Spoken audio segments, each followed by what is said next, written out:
So here's a fun little experiment for you guys. It is a little pessimistic, but it gets my point across nonetheless. So my experiment is, how important is the ECU on these dirt bikes? And the factory teams have these factory ECUs that are locked down that no privateer, no satellite team can ever get their hands on. And how big of an advantage is that? So in the morning, the track was just broke in, had really good lines, really good traction. So I left the more aggressive map on my factory edition Husky, which was map 2. It's actually my favorite map. And then in the afternoon, when the track is dry and slippery, I went with traction control because I couldn't ride in map 2 as hard as I wanted to because I'd high side because of how just darn slippery it was. And on paper, I should be quite a bit faster in the morning when I had really good traction than in the afternoon when the conditions were quite a bit slower. So I'm just going to give you some side-by-side comparison so that you guys can see how important these ECUs are and how it's such a big advantage for the factory guys. Yeah, we can argue a bunch with conditions as far as potentially different lines. I tried taking some lap times that were both faster in the morning and the afternoon and using the same lines, but you're always going to argue ruts, etc. My point being is that people don't understand how important of an advantage an ECU makes, and for the rider being able to feel comfortable and push himself in that discipline on that track in those conditions. And factory guys have the utmost advantage in order to be able to do this because of just the resources they have available to them. So without further ado, let's watch the morning, then the afternoon.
So the stage is set. Got to beat a 155.61. Let's go in the afternoon.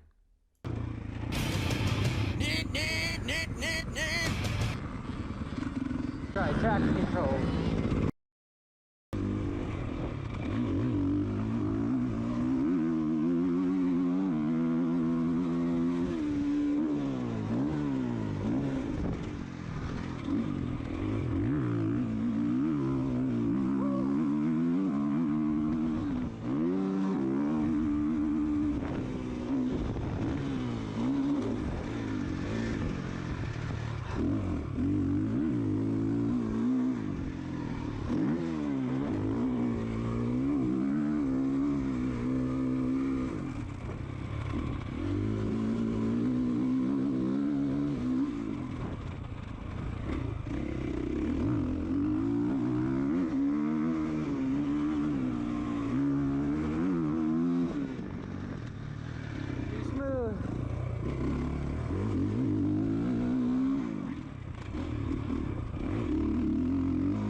It's important to note that this is production level ECU technology. This is off the showroom floor, what Joe Schmo can go buy, and it's this good. For this very reason, this is why some of my videos are saying that you need to cheat to potentially even have a shot as far as big bores, etc., is because the secret is these ECUs and the throttle bodies, but it's mainly the ECUs that the factories don't want anyone to have because they're unobtainium. That's why I'm all for production class. We'll really see who the men are versus the boys and the guys that just have unlimited resources and the guys that are just extremely talented. So, is this a compelling argument? Have I convinced you in any way, shape, or form? Let me know in the comments below. If you'd like me doing this in future videos, I will continue to do this. I'm at Watkins MX. The clips were 3 hours apart from each other, 10 a.m. versus 1:30 in the afternoon. This experiment can be executed in so many different ways. I could even do a better job if it was not just me. There are so many different variables when it comes to the track, the bike. You could just name a whole bunch. From a 10,000 foot view, the ECU is one of the most important things, along with the suspension, and then lastly, tune the motor so that it's strong enough to be able to do what you want to do. But pretty much these factory bikes, why they're so much better than the bike you can get off the showroom floor, is the throttle bodies and the ECU. So let me know if you guys agree with this.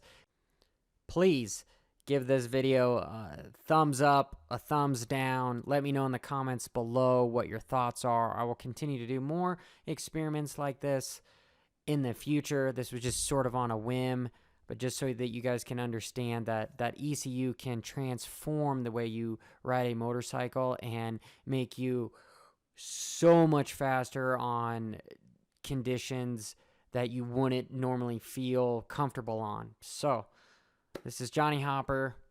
Thanks for watching. Bye.